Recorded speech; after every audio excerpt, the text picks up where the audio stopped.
Assalamu alaikum.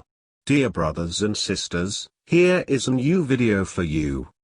Unscientific Research Methodology of Dan Gibson, Top 10 Points. Dear viewers, I have kept this page white because I need your full attention, and no distraction from the subject. I know that his blindfolded fans will lose heart and start crying at the sight of their hope and dream shattered. But I am helpless. His objective and methodology are unscientific to the core. I would request my respectable viewers to ponder over the following 10 points. Number 1. He started by denying the facts of existing geography and history without showing any palpable cause for such denial.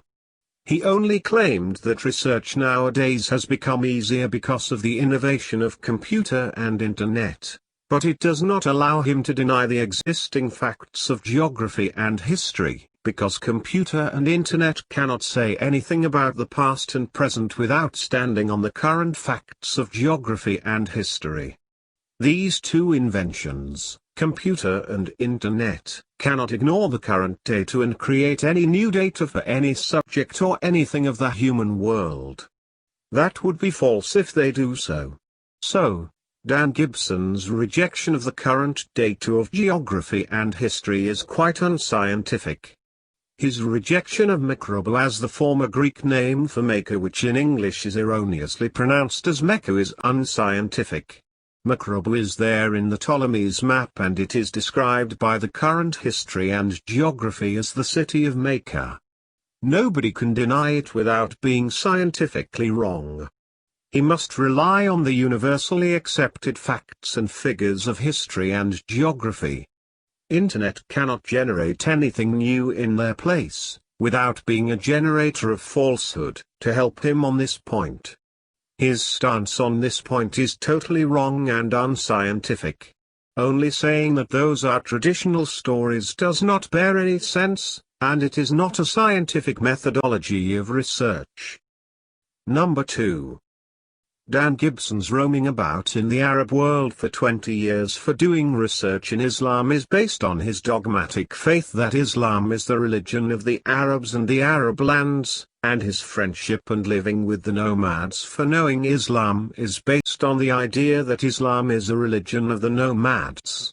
Both the ideas are wrong, and what he did or say standing on these wrong bases is also wrong and unscientific. Scientific methodology for research prescribes for the basic knowledge of the researcher concerned on the subject he engages himself to research in, which he basically lacks. Islam is a religion for mankind. Its basic sources are the Quran and the Hadith. So, one need not roam about in the desert of Saudi Arabia or Jordan or Lebanon or Syria, and it is not a must for him to have friendship with Arab nomads who have very little knowledge and practice of Islam. Islam is not a matter of tours and travels or seeking for opinions. It is very unreasonable and unwise, therefore unscientific. No doubt that his fans will retort by saying that Islam's prophet was from Arabia and that Islam's language is Arabic, so his roaming in the desert of Arabia is scientific. Well, but will these fans prescribe for me to roam about in the Egyptian desert and to live among the Egyptian nomads for 20 years if I want to research on Judaism? The reply to this question is a simple no, because everybody will understand that Judaism is not a matter of Egypt, although Moses' life and his early followers were mainly related with Egypt. Yes, it will certainly be unscientific if anybody indulges in traveling throughout Egypt for 20 years in the name of research on Judaism. The same case will apply for a researcher who wants to roam about in the Bethlehem for 20 years in the name of research in Christianity, and the same lot will fall upon a person who will roam in Persia for doing research on Hinduism. Geographical facts are related, no doubt, but its implication in a religion is very little. Geographical features are always changing in the course of time while the religion itself is unchangeable, and a researcher who forgets the time factor in the changing process of everything should not engage himself in research. It is unscientific. Number 3. His negative attitude and comments on the current history of Islam is also unscientific.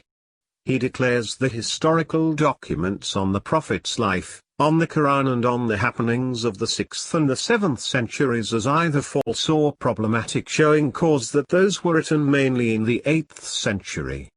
He is unwilling to accept the history written after 200 years of the real happenings. He then starts writing the real Islamic history of Islam himself, evidently after 1,400 years. We can hardly hold our laughter.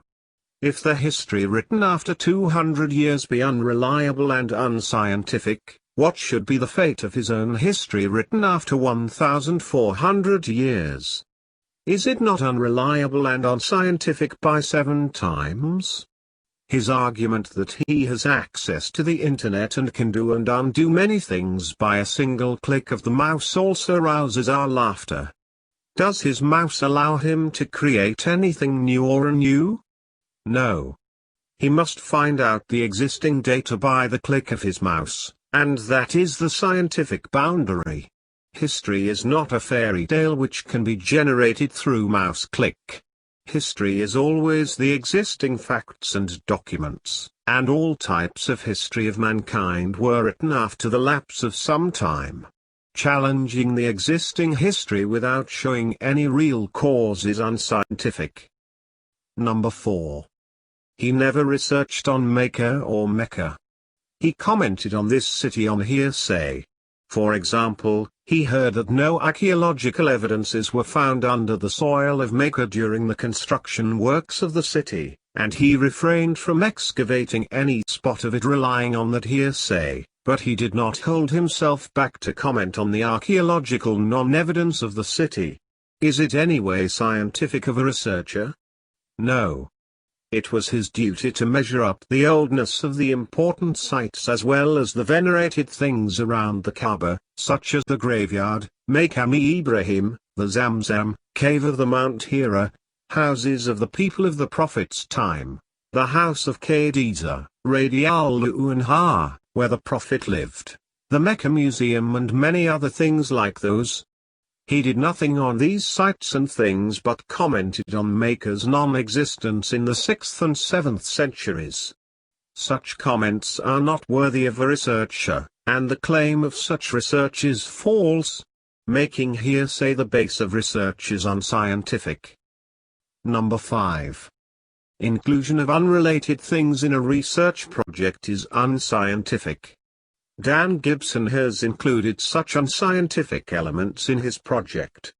He attempted to fix the place of the origin of the Quran by pointing to the verses that mention the names of some fruits and animals, which is totally an unscientific process. Even if one forgets the holiness of the Quran and take it as a book of poems like those of Shakespeare or Rabindranath Tagore, it would certainly be unscientific to fix location of its being written on basis of the types of fruits and animals mentioned in any poem. Dan Gibson has done it unscientifically, for anybody can mention any name of anything in his poem without being near to that thing. Furthermore, none of the fruits and animals mentioned in the Quran were unavailable in Mecca, a great province of Saudi Arabia that include both Jeddah and Taif in both present and past. Mecca is not only a city. Its boundary is larger than what Dan Gibson and his friends could imagine. Any research based on such ignorance is unscientific. Number 6. Taif is a district of Mecca. From time immemorial it comprises both the town and villages. Taif city is still standing before our eyes, but Dan Gibson denies the existence of Taif city in his video Where is Taif? To substantiate his whim he questioned where the wall of Taif and where the temple of Taif. He pretended not to know that both the wall and the temple were destroyed by the Saqif clan, the inhabitants of Taif at that time, after embracing Islam in a body. They considered the wall engraved with gods and goddesses as well as the temple ignominious for a Muslim city. Anybody can go through any good article on the history of Tef from the Muslim or non-Muslim sources for verification of this account. The map of Arabia also shows the existence of Tef city. Dan Gibson never testified its age, but simply denied its existence and showed some ruins of Petra for Tef. This process of ignoring the reality is clear violation of scientific methodology for research. Nobody can deny the reality for the sake of unrecognized archaeological sites, while Tef itself is not bereft of archaeological evidences. How could Dan Gibson ignore these truths? Unscientifically. Number 7. He practices double standard of behavior in using the Muslim sources of references. He rejected the Bukhari and Tabari as reference books insofar as those books speak for Islam's authenticity, but he accepted the portions of those books as true which he could distort and misinterpret for denying the authenticity of Islam. He did this on his own scale of 200 years time lapse, and forgot the fact that the portions he accepted as true also fall under the same bar of the time lapse of 200 years. This double standard clearly shows his bias, which is quite unscientific as a research methodology.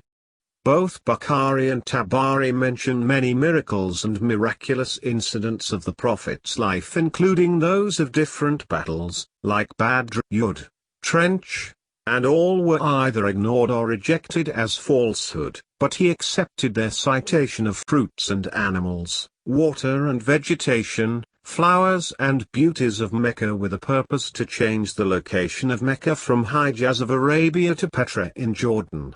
He includes the meadows and villages with the city area while talking on Petra, but excludes meadows and villages and considers only the city area while talking on Mecca.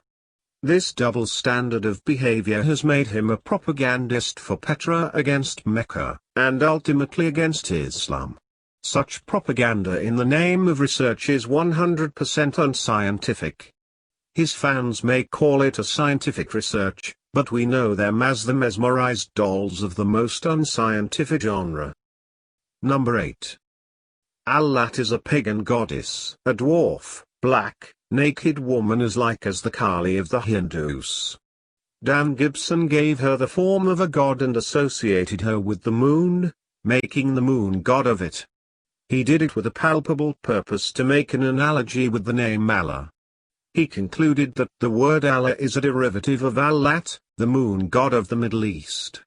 This conclusion goes against all kinds of morality, education and reality, because Al-Lat was never a moon god, that it's an insulting attack on Islam, and that the name Allah predated the names of all Mideastern gods and goddesses. Al-Lat was never associated with the moon. She was a female genie and was worshipped by a small group of Arab people as a goddess. Her idol in the Kaaba premises was one of the 360 idols of other gods and goddesses who were deemed as inferior to God, Allah, by the Arab worshippers. They worshipped Allah, taking these idols as the via media between themselves and Allah. Another idol of Al-Lat was at a nearby village of Mecca, which was destroyed by Khalid bin Walid under the instruction of the Prophet.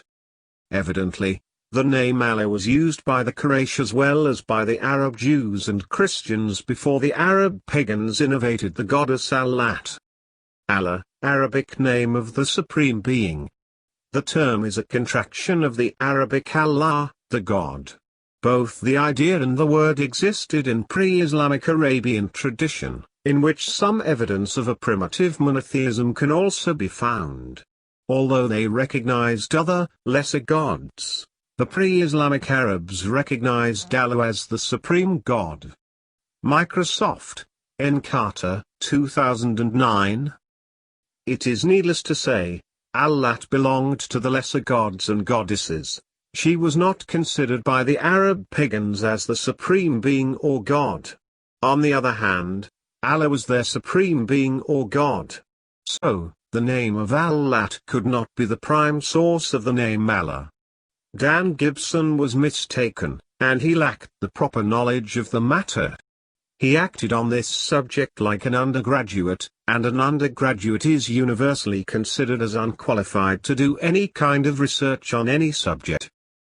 Number 9. 3 natural truths have been ignored by Dan Gibson while generating the Petra Mosque fairy tales. Truth number 1. Dan Gibson amused us with much fun by telling that the early mosques faced towards Petra instead of Mecca. But at the same time he told that the early mosques are not in their original shape with original faces at present. Some of those are lost, some are renovated, and some are later adjusted with mihrabs towards Mecca. Naturally, it is not possible for anybody to determine now, after 1,400 years, where those mosques faced to in the early years if not to Mecca. So, what Dan Gibson and his crazy fans say about Petra mosques is based only on their surmise, neither on logic nor on the visible surroundings. So, his Petra Mosque tale is the result of his unscientific research methodology. Truth number 2. Early mosques did not have any mihrabs. So, it is not possible for anybody to determine their faces by the scale of degrees even if they would remain in their unrenovated, original shape. How could Dan Gibson determine it is still an unanswered question. We asked this question time and again, but neither Dan Gibson nor his blind supporters ever gave any reply. So, it can easily be concluded that the Petra Mosque theory is but a fairy tale which cannot survive a scientific test. Truth number 3, Google can show and do many things except showing the traceless ones. The mosques which have lost their traces, on which have totally been renovated, or the walls of which do not show any accurate directions cannot be accepted for a direction test by saying that it is done with the help of Google. Google can show you something accurately when you fix and supply the data accurately. When data are inaccurate, Google must show the inaccurate things. And those inaccurate things cannot be sold among the public as scientific truths. Dan Gibson has been doing this for many years. His input to the Google tool is not correct. How can he expect the correct output? In no way. Only drawing some red lines on the screen is not enough to be accurate. The starting point of every line must stand on accuracy, which Dan Gibson could never fix for any early mosque. No, nobody can fix it now, after lapse of 1,400 years' time and after so many occasions of changes. Nobody can fix the faces of early mosques accurately. So, the Petra Mosque tale of Dan Gibson must be rejected as inaccurate.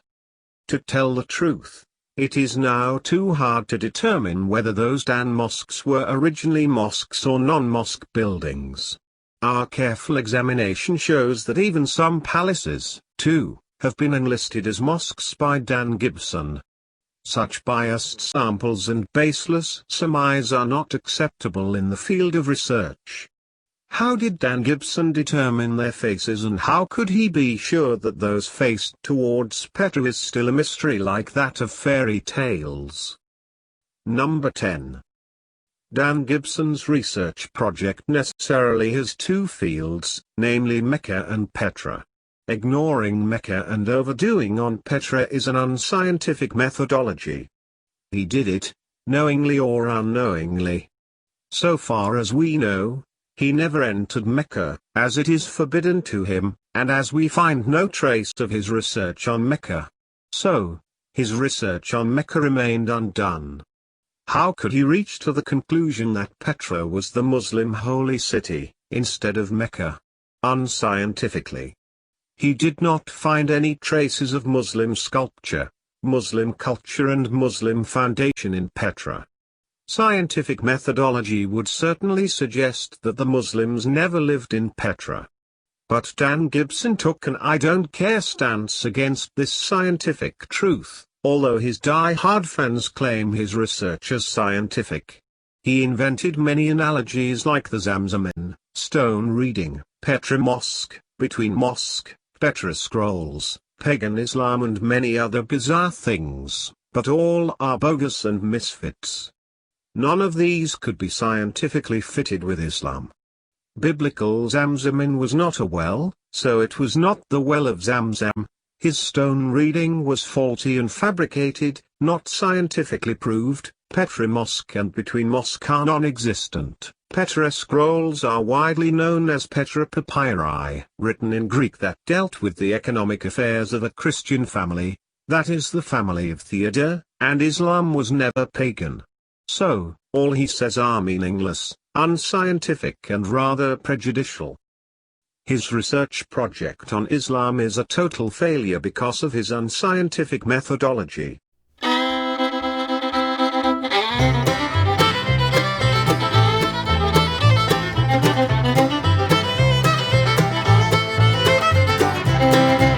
Thank you for watching.